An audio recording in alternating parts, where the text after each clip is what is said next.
नमस्कार विद्यार्थी मित्रांनो, आज 3 जुलै 2026 या दिवशीच्या टॉप 6 चालू घडामोडींवरील महत्त्वाचे प्रश्न आपण या व्हिडिओमध्ये बघणार आहोत. तर चला आता आपण पहिला प्रश्न बघू. 30 जून 2026 रोजी भारताचे 31वे लष्कर प्रमुख म्हणजेच chief of the army staff म्हणून कोणी पदभार स्वीकारला? तर याचं उत्तर आहे जनरल धीरज सेठ. जनरल धीरज सेठ.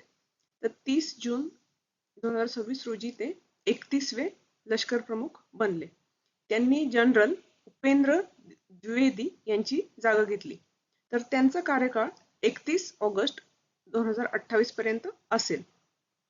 आणि 1997 नंतर आर्म कॉर्प्स मधून लष्कर प्रमुख बनणारे ते पहिले अधिकारी ठरले आहेत. तर याच्यातील आपल्याला महत्त्वाचा पॉईंट लक्षात ठेवायचा आहे ते 31वे लष्कर प्रमुख आहेत.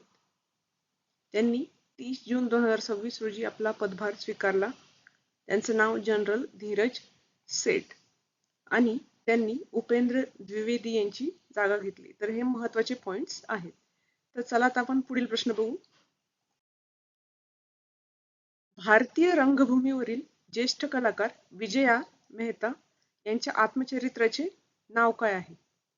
तर याचं उत्तर आहे Jhimma the memoir. Jhimma the memoir. तर विजया मेहता या रंगभूमीवर त्यांना प्रेमाने बाई म्हणून अत्यंत त्या ओळखल्या जात होत्या. 1987 मध्ये कला क्षेत्रातील योगदानाबद्दल त्यांना पद्मश्री पुरस्काराने सन्मानित करण्यात आले. तर त्यांनी प्रसिद्ध रंगायन संस्थेची स्थापना केली होती. तर त्यांचे वयाच्या 92व्या वर्षी मुंबईत निधन झाले. त्यांनी संगीत नाटक अकादमी पुरस्कार 1975 मध्ये आणि रावसाहेब चित्रपटामधील अभिनयासाठी त्यांना राष्ट्रीय चित्रपट पुरस्कार 1986 मध्ये मिळाला होता. तर याच्यातील आपल्याला महत्त्वाचे पॉइंट्स लक्षात ठेवायचं आहे की त्यांचं नाव लक्षात ठेवायचं आहे. त्या रंगभूमीवरील ज्येष्ठ कलाकार होत्या. त्यांच्या आत्मचरित्राचे नाव लक्षात ठेवायचे आहे. आणि एक महत्त्वाचा पॉइंट आहे की त्यांना पद्मश्री पुरस्कार मिळाला होता 1987 मध्ये. तर त्यामुळे हा प्रश्न खूप महत्त्वाचा ठरतो. आणि त्यांनी रंगायन या प्रसिद्ध संस्थेची स्थापना केली होती. हा पण एक महत्त्वाचा पॉइंट आहे. आणि त्यांना रावसाहेब या चित्रपटामधील अभिनयासाठी राष्ट्रीय चित्रपट पुरस्कार मिळाला होता 1986 मध्ये. तर हा पण एक महत्त्वाचा पॉइंट आहे. तर हे सगळे पॉइंट्स आपल्याला लक्षात ठेवायचे आहेत. चला आता आपण पुढील प्रश्न बघू. हुरून ग्लोबल युनिकॉर्न इंडेक्स 2026 नुसार भारताचा क्रमांक कितवा आहे? तर हुरून ग्लोबल युनिकॉर्न इंडेक्स मध्ये भारताचा क्रमांक आपल्याला सांगायचा आहे. तर याचं उत्तर आहे भारत हा 4थ्या स्थानावर आहे. भारत हा 4थ्या स्थानावर आहे. तर युनिकॉर्न म्हणजे काय हे आपल्याला आपण पहिले बघू. तर अर्थशास्त्र आणि स्टार्टअपच्या भाषेत सुमारे म्हणजे 1 अब्ज डॉलर पेक्षा जास्त बाजार मूल्य असलेल्या खाजगी कंपनीला युनिकॉर्न म्हणतात. तर 1 अब्ज डॉलर म्हणजे सुमारे 8,000 कोटी पेक्षा जास्त बाजार मूल्य असलेल्या खाजगी कंपनीला युनिकॉर्न म्हणतात. तर बेंगलोर हे भारताचे युनिकॉर्न कॅपिटल म्हणून ओळखले जाते. बेंगलोर हे युनिकॉर्न कॅपिटल म्हणून ओळखले जाते. आणि झिरोंदा हे भारतातील सर्वाधिक मौल्यवान युनिकॉर्न आहे. तर याच्यातील आपल्याला महत्त्वाचा पॉइंट लक्षात ठेवायचा आहे की हुरून ग्लोबल युनिकॉर्न इंडेक्स 2026 याचं नाव लक्षात ठेवायचे. भारताचा क्रमांक लक्षात ठेवायचे. भारत हा 4थ्या स्थानावर आहे. तर आता आपण जे प्रश्न बघितला त्याचं एक्सप्लेनेशन आपण अजून डिटेलमध्ये बघू. तर भारताचा याच्यामध्ये आहे 4था क्रमांक. याच्यात या ज्या लिस्ट आहे ही हुरून ग्लोबल युनिकॉर्न इंडेक्स 2026. तर ही लिस्ट आहे. याच्यात पहिला क्रमांक आहे USA, दुसरा क्रमांक आहे चायना, तिसरा क्रमांक आहे UK आणि 4था क्रमांक आहे भारत. तर USA मध्ये आहेत 806 युनिकॉर्न, चायनामध्ये आहे 381 युनिकॉर्न, UK मध्ये आहे 70 युनिकॉर्न आणि भारतामध्ये आहे 61 युनिकॉर्न. तर हा पण एक महत्त्वाचा पॉइंट आहे. तर भारतातील सर्वाधिक 25 युनिकॉर्न एकट्या बेंगलोर येथे स्थित आहे.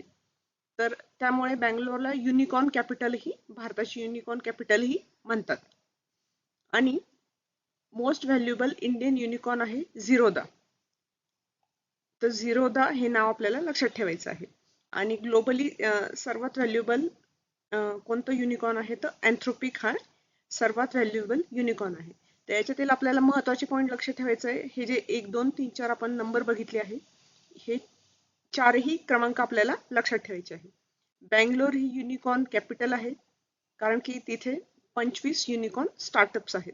हे आपल्याला लक्षात ठेवायचं आहे. आणि झिरोदा हे व्हॅल्युएबल इंडियन युनिकॉर्न आहे. तर हा पण एक महत्त्वाचा पॉईंट आहे. चला आता आपण पुढील प्रश्न बघू. जुलै 2026 पासून आरबीआयचे नवीन एक्झिक्युटिव्ह डायरेक्टर म्हणजेच कार्यकारी संचालक म्हणून कोणाची नियुक्ती करण्यात आली आहे? तर याचं उत्तर आहे रवी शंकर. रवी शंकर. तर नियुक्ती 1 जुलै 2026 पासून लागू झाली आहे. ते रिझर्व्ह बँकेच्या सांख्यिकी आणि माहिती व्यवस्थापन विभागाचे कामकाज पाहतील. त्यांना आरबीआयचा 30 वर्षापेक्षा जास्त प्रदीर्घ अनुभव आहे. आणि आरबीआय विषयी आपण महत्त्वाची माहिती बघू. तर आरबीआयची स्थापना 1 एप्रिल 1935 रोजी झाली. तर याच्यातील आपल्याला महत्त्वाचा पॉईंट लक्षात ठेवायचा आहे. रविशंकर त्यांचं नाव लक्षात ठेवायचं आहे आणि ते कार्यकारी संचालक म्हणून त्यांची नियुक्ती झाली आहे.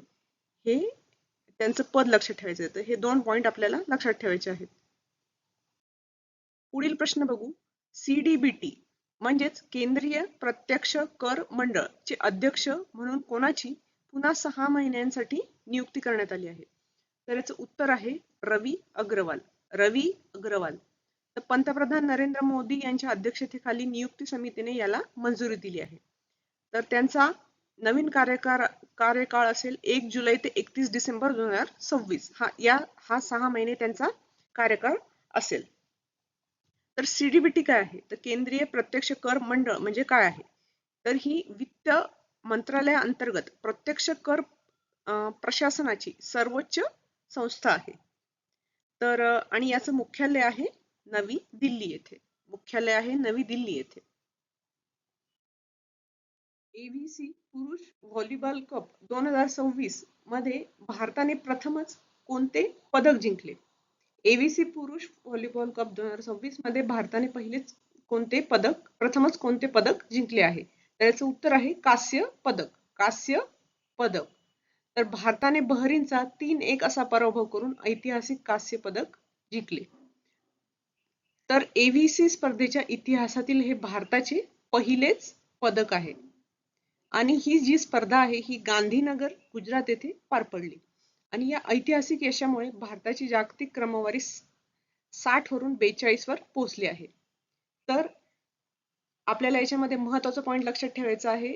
या कपचं नाव लक्षात ठेवायचं आहे आणि भारताने कोणतं पदक जिंकलं हे आपल्याला लक्षात ठेवायचे आहे. आणि ही स्पर्धा कुठे झाली? गांधीनगर येथे झाली. हा पण एक महत्त्वाचा पॉईंट आहे. आणि हे एव्हीसी स्पर्धेच्या इतिहासातील भारताचे पहिलेच पदक आहे. हा पण एक महत्त्वाचा पॉईंट आहे. हा पण एक लक्षात ठेवायचा आहे आपल्याला. तर मित्रांनो, हे होते आजचे प्रश्न. तुम्हाला आजचे प्रश्न कसे वाटले हे कमेंटमध्ये नक्की सांगा. आणि आजचा जर व्हिडिओ तुम्हाला आवडला असेल तर या व्हिडिओला नक्की लाईक करा, आपल्या मित्रांबरोबर शेअर करा. आणि मित्रांनो, तुम्हाला कमेंटमध्ये हे पण सांगायचं आहे की सीडीबीटीचं मुख्यालय कोठे आहे हे आपण डिस्कस केलं आहे. तर हे पण तुम्ही कमेंटमध्ये सांगा. आणि अशाच दर्जेदार चालू घडामोडींवरील माहितीसाठी आजच एमपीएससी एक्झाम गाईड या YouTube चॅनलला नक्की सबस्क्राईब करा. धन्यवाद.